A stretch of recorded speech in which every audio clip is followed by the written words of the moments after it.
All right, well, good Sunday afternoon almost. This is our wrap up for week one already in the books. This will be for my reflection blog. And for module one, we'll be going over moral leadership and unconscious biases.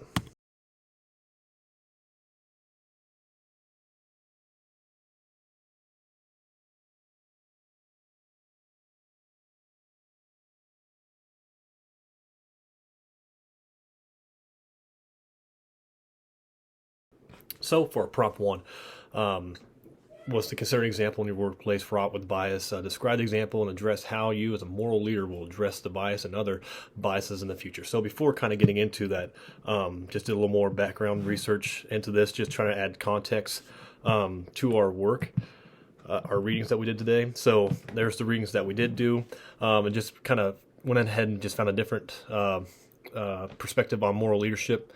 And basically, just an ethical leader that's skilled and charismatic and sincere and empathetic and committed to doing the right thing. And when I think of this, I think of a very well versed, adapted leader, which is something we have learned so far throughout this whole master's course and all of our core classes so far. So that's kind of what I feel like. It kind of goes hand in hand. Now, unconscious biases, it sounds like a bad, right? Biases, obviously, everyone has biases, but the difference between, like I would say, bad and good is being able to recognize those biases. Now, the unconscious is kind of a slippery slope. These are just kind of things that are just hardwired into you individually, things that you might not even think that you're doing, but you are doing. When it comes to judging, or maybe how you interact with people, or how you, as a leader, choose people to do certain tasks and get things done. So those kind of things. So back to the prompt at hand.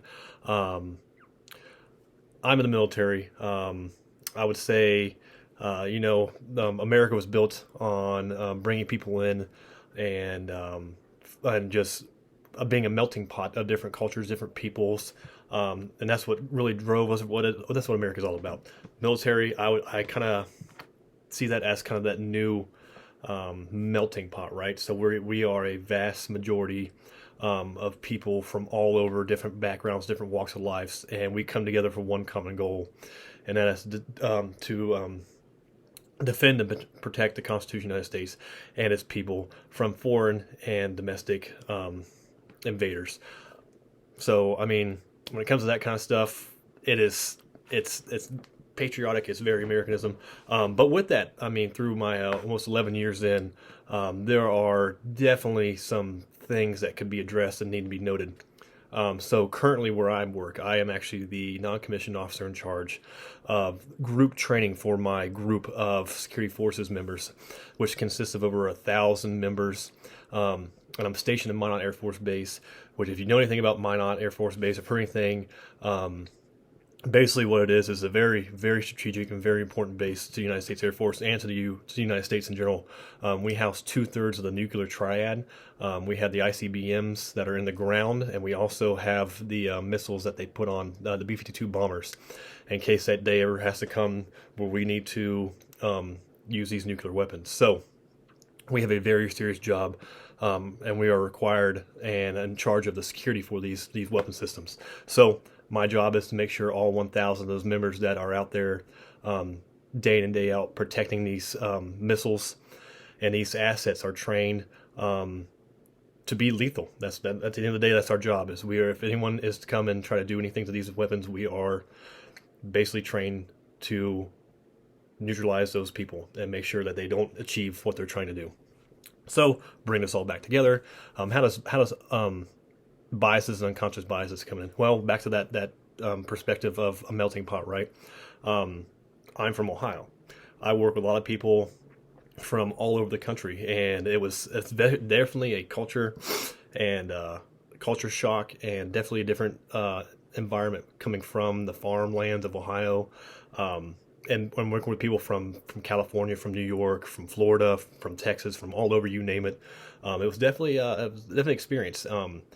And growing up, and just only seeing one side of a coin, it was a little bit to adapt to, but it was easier than expected. But right now, so I work in an office with 12 people. It's a mixture of military and civilians. Um, and there's been biases throughout it. So one thing since I have taken over, that I've tried to help out and we tried to figure a way out, was our hiring process. So when it's time for other people to move on and we got to hire new people, um, in order to try to avoid as much as possible, because it's a very competitive job environment in the military in itself. People are always looking for opportunities to do something else, and with 1,000 people and only we can hire 7 military members, those jobs become very hard to get, and it gets very competitive for those jobs. So, in order to just eliminate any kind of bias towards the hiring process like that, what we built is like a step-by-step process on how we interview. First, we bring in resumes, we review those, and then we'll have people just provide a recording. There's no video, there's no nothing, so we don't see faces, we don't see who they are. We just hear a voice, and we give them kind of like an over-the-phone interview to kind of eliminate those unconscious biases that we might have. And it seemed to work so far. We've actually done a really good job. A lot of people like the process, and it's actually being kind of adapted throughout other organizations as a best practice. So that's something I find it worked out very well. It's unique, and it kind of helps avoid those unconscious biases that we might have towards people not knowing that we have those. So moving on, this is prompt 2. So it's a workplace reflection. So there's a reading we did. We talked about contemplative leadership, and I kind of just went and did some more research on that because I thought that was kind of an interesting concept. It's self-leadership. That's self-improvement to yourself. It provides critical and often missed dimensions to leadership. So I tie that into adaptive leadership, and the big thing about adaptive leadership is being empathetic. You kind of look back at old school military, for example. Empathy wasn't a thing. It was you do what I say and you do it now. You jump, you say how high, those kind of things. But we evolved from that. We're more empathetic. We're trying to retain the talent that we have because it's a very competitive world right now. And being in the military is, as people can tell, recruiting is not very high right now. We're not bringing in the people. So how do we keep the people that are here? How do we change kind of the culture, and how do we be more inclusive, stuff like that? So adaptive leadership is huge in that. Further awaken the being of aspect, or further awaken with the being of aspect of leadership. It's just recognizing, going back to that first prompt, kind of like your unconscious biases and things like that. And just being a well-rounded leader. Grounded relationships, so being able to relate to the people you lead, and just be grounded in those relationships, a big thing. A deeper meaning and purpose for achieving success. What are you actually trying to get at as a leader? Realizing human potential. What can other people bring to the table that make the better for the whole? And development over time. So it's a tedious, and I wouldn't say slow process, but it's something that doesn't happen. It has to be continuously worked on and built on in order to be successful. So prompt 2, workplace reflection continued.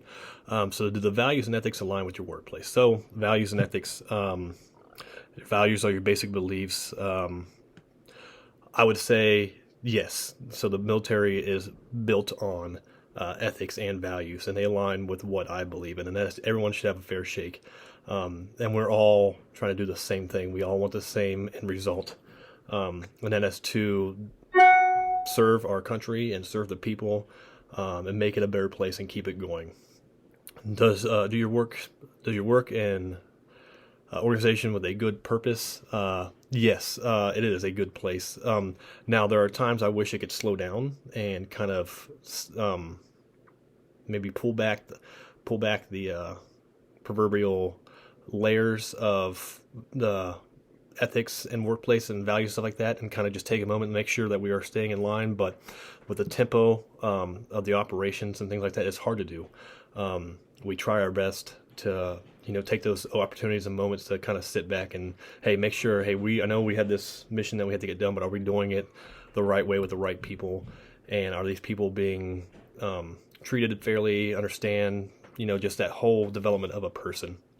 It's something we could work on, but like I said, it's hard to do with the operation tempo that we're working at. And then last question here: in what ways are your ethics challenged at your workplace, and what can you do to ensure the value systems are aligned with your organization and work peers? So There are times when it becomes a challenge.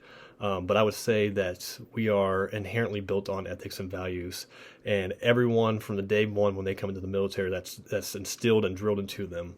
It's there for a reason. There are times, like I said, it is a challenge, but as a leader, we make sure we address it when it becomes an issue, and we give feedback. Feedback's a huge thing, and then we move on. And then if it needs to be readdressed again, we do the same thing. And if things continue to go out of sorts and they need to be addressed in different manner, there are progressive disciplinary ways we do that. So there's always provided checks and balances to this. So with that, that's our wrap up. Here's the reference I use for the research, and on to module 2.